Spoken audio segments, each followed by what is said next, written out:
बिस्मिल्लाहिर्रहमानिर्रहीम, अस्सलामु अलैकुम। लाखों करोड़ों दुरूदो सलाम मोहम्मद मुस्तफ़ा सल्लल्लाहु अलैहि वसल्लम और आले मोहम्मद पर। मैं हूँ उमर दराज गोंदल और आप मेरा यूट्यूब चैनल देख रहे हैं। नाज़रीन, अगर ये कहा जाए कि इमरान ख़ान के इक़्तिदार का सूरज डूब गया है तो ये कहना गलत नहीं होगा। और अलविदाई मुलाकातों के लिए और शायद अलविदाई चंद घंटे हैं इमरान ख़ान के बतौर वज़ीर आज़म।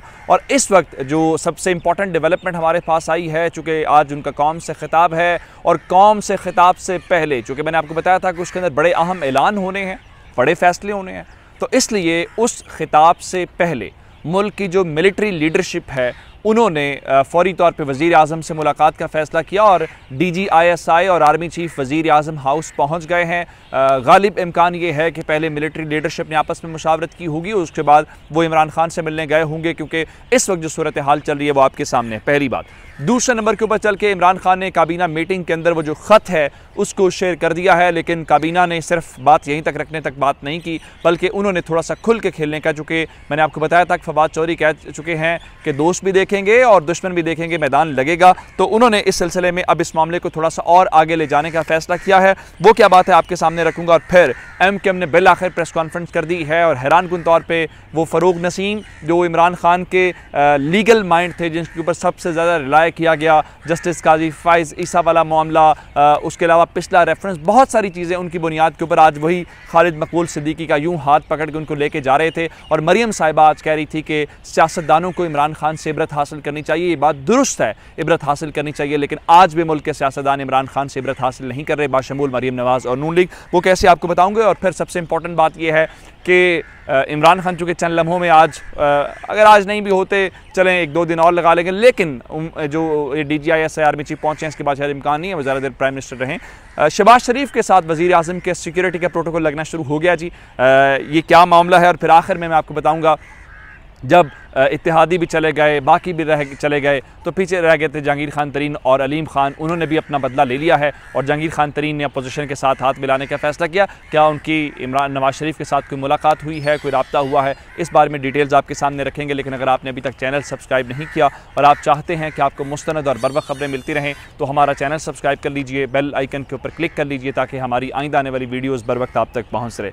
अगर आज ये कहा जाए कि अलविदा इमरान खान, तो ये कहना हरगिज़ गलत नहीं होगा। इमरान ख़ान की गवर्नमेंट के पास जो नंबर है वो ख़त्म हो गया, यानी गवर्नमेंट अखलाकी लिहाज से ख़त्म हो चुकी है, कानूनी लिहाज से दो ही सूरतों में ख़त्म हो सकती है, या तो इमरान ख़ान रिज़ाइन कर दें या फिर इमरान ख़ान वोटिंग के लिए जाएं और उनके ख़िलाफ़ ऐवान जो है वो अदम एतमाद कर दें। लेकिन चूँकि अब सबको वाज़ेह हो गया है, तो आज प्राइम मिनिस्टर ने 2:30 बजे हंगामी मीटिंग बुलाई अपनी काबीना की, और काबीना के सामने उन्होंने उस ख़त को रखा है और काबीना में इत्तेहादियों को बुलाया गया था, इत्तेहादी नहीं आए। काबीना अरकान ने प्राइम मिनिस्टर को कहा है, चूँकि आप सहाफ़ियों को आज बुलाया गया, उनको वेट करवाने के बाद उनसे माज़रत कर ली गई। उसकी वजह यह थी, किसी समझदार आदमी ने बताया कि सहाफ़ी चूँकि इलेक्टेड मेंबर्स नहीं हैं, आप इनको ये ख़त दिखाएंगे, ऑफिशियल सीक्रेट एक्ट आपके ऊपर लग जाएगा। उन सहाफ़ियों से माज़रत की गई, लेकिन काबीना के सामने तो वज़ीर आज़म हर चीज़ शेयर कर सकते हैं, चाहे जितना ही वो सीक्रेट हो। तो काबीना के साथ उन्होंने शेयर किया है। काबीना ने उनको कहा है कि आप इस ख़त को यहाँ तक ना छोड़ें, बल्कि इस ख़त को आप पार्लियामान के अंदर ले जाएँ। अब इस वक्त तजवीज़ ये है कि ना तो उसको नेशनल सिक्योरिटी कमेटी के सामने रखा जाएगा, ना ही उसको चीफ जस्टिस के सामने रखा जाएगा। अब इन कैमरा सेशन है, आया कल जो इजलास है क्या वो इन कैमरा सेशन होगा, और अगर क्या इन कैमरा सेशन होता है तो क्या उसमें अपोजिशन शरीक होती है या शरीक नहीं होती, या फिर इसी मामले से रोकने के लिए कि काम ना करें आर्मी चीफ और DGISI जो हैं वो इस वक्त प्राइम मिनिस्टर हाउस के अंदर मौजूद हैं और मीटिंग की इतलात हैं। शायद मीटिंग शुरू हो गई हो या मीटिंग जारी हो, या आप वीडियो देख रहे हो मीटिंग ख़त्म हो चुकी हो, ताकि जब हम आखिरी बार चेक कर रहे थे उस वक्त प्राइम मिनिस्टर हाउस के अंदर आर्मी चीफ और DGISI मौजूद थे, और मुमकिन तौर पर ये अलविदाई मुलाकात भी हो सकती है, क्योंकि उनको खुद भी इल्म हो गया है कि प्राइम मिनिस्टर अब ज़्यादा देर स्टे नहीं कर पाएंगे।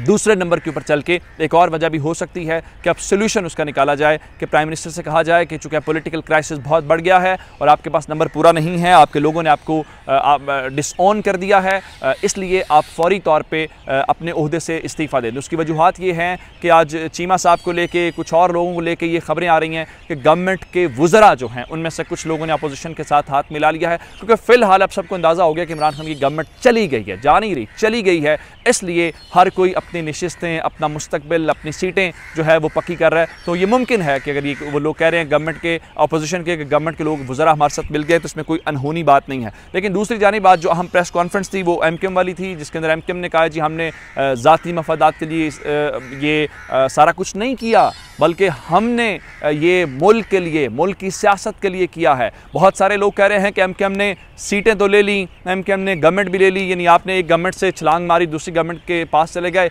लेकिन आपने कराची के लोगों का मुकदमा हारा है। क्योंकि आपको आसिफ अली जरदारी की तकरीर याद होगी मुहाजिरीन के बारे में, वो जो मुहाजिर के कहते थे, और आपने पूरा केस लड़ते रहे कि कराची के अंदर ये जो जुल्म सितम है ये पाकिस्तान पीपल्स पार्टी करती आई है। अब आप अपने वोटर्स के पास किस मुंह से जाएंगे? और फिर अल्ताफ़ हुसैन ने एक बार पीछे दिनों उनसे पूछा गया कि एमक्यूएम पाकिस्तान में उनकी क्या हैसियत है, वो उनको जो कहा जाएगा, जिसकी तरफ वो इशारा कर रहे थे, वो कहेंगे चले जाएंगे, नहीं कहेंगे तो नहीं जाएंगे। तो उसके अलावा एक और बात जो है, तमाम ही वहाँ पे शहबाज शरीफ हों, एमक्यूएम हो, पीपल्स पार्टी हो, उन्होंने आज इस प्रेस कॉन्फ्रेंस के बाद इमरान खान से मुस्ताफ़ी होने का मुतालबा किया है और उनको ये कहा है चूँकि आपके पास अब नंबर नहीं है तो इसलिए आप फौरी तौर पे रिज़ाइन करें, ताकि यही अब ग्रेसफुल तरीक़ाकार है। और मेरा ख्याल है इमरान खान को करना भी यही चाहिए। जब हुकूमत आपकी चली गई है तो अब आपको आपके ख़िलाफ़ वोट ऑफ नो कॉन्फिडेंस की मोशन पास हो जाए और ये एक तारीख़ का हिस्सा बन जाए, ये मुनासिब नहीं होगा। बल्कि मुनासिब ये होगा कि प्राइम मिनिस्टर आज ख़ुद कौम से जब खिताब करें, 7 से 8 बजे उनका खिताब है, ये भी मुमकिनात में शामिल हैं जो DISI और आर्मी चीफ जो भी पहुँचे हैं वज़ीर आज़म हाउस के अंदर,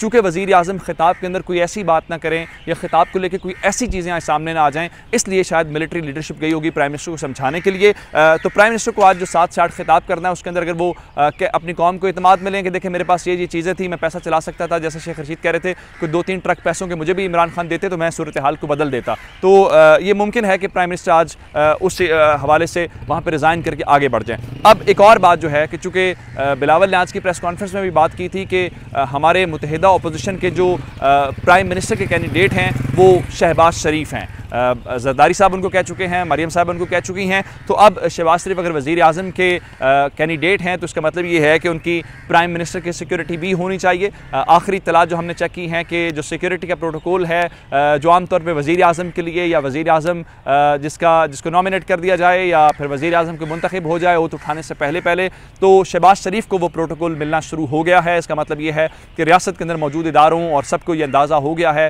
कि शहबाज शरीफ आ रहे हैं, इसलिए शहबाज शरीफ के हवाले से तमाम जो सिक्योरिटी की चीज़ें हैं वो क्लियर की जा रही हैं। एक और बात जो मैं आपको बताना चाहता हूँ, जहांगीर खान तरीन के हवाले से उन्होंने इस वक्त तक गवर्नमेंट के ख़िलाफ़ कोई खुल के ऐलान नहीं किया था। इत्तलात ये थी कि उनको कहा गया था कि आप होल्ड ऑन करें, आप इंतज़ार करें, चूँकि अब तो कोई शिकवा इमरान खान को होगा भी नहीं कि जहांगीर खान तरीन ने उनके ख़िलाफ़ कोई फ़ैसला किया, चूँकि इत्तेहादी ही पूरे नहीं हैं, अब तो मुमकिन ही नहीं है गवर्नमेंट सर्वाइव करे। तो इत्तलात ये हैं कि जहांगीर खान तरीन ने सेंटर के अंदर भी और पंजाब के अंदर भी अपोजिशन के साथ हाथ मिलाने का फ़ैसला कर लिया है। और इत्तलात ये भी हैं कि आज जहांगीर खान तरीन का नवाज शरीफ के साथ टेलीफोनिक रब्ता हुआ है, चूँकि वो लंदन में मौजूद है, वहाँ पे उनका इलाज मुआवजा चल रहा है और लोग कह रहे हैं जी वाकई वो बीमार है, उनका इलाज मुआवजा चल रहा है, कोई पॉलिटिकल बीमारी नहीं है। तो ये बात हो गई। उसके बाद अलीम खान ने जी पंजाब के अंदर ये कहा है कि वो चौधरी परवेज़ इलाही को वोट नहीं करेंगे। उनका 184 अरकान PTI के जिन्होंने PTI के लिए काम किया, PTI को इस मकाम पे लेके आए, उनमें से एक भी शख्स ऐसा नहीं है जो वज़ीर आज़म के मनसब के ऊपर पूरा उतरता हो और तहरीक इंसाफ किसी और जमात से वज़ीर आज़म बनाने जा रही है।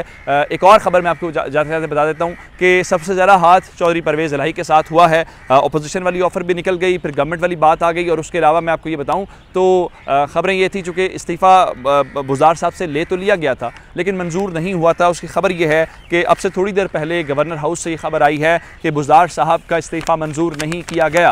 अगर बुज़दार साहब का इस्तीफ़ा मंजूर नहीं किया गया तो इसका मतलब ये है कि स्पीकर चौधरी परवेज़ इलाही ही रहेंगे और चौधरी परवेज़ इलाही बिल्कुल वही स्ट्रेटजी अपनाएंगे जो सेंटर के अंदर असद कैसर ने अपनाई है, क्योंकि अब वो गवर्नमेंट के साथ तो हैं, अपोजिशन तो उनके साथ नहीं है। तो मामला अब ये है कि अलीम खान भी चौधरी परवेज़ इलाही को वज़ीर आला के तौर पर वोट नहीं देंगे, जिसका मतलब ये है कि उनके वज़ीर आला बनने का अब कोई चांस नहीं है। जब तक की अपडेट्स थी, चैनल सब्सक्राइब कीजिएगा। आपकी इस बातों का बहुत शुक्रिया। खुदा हाफ़िज़।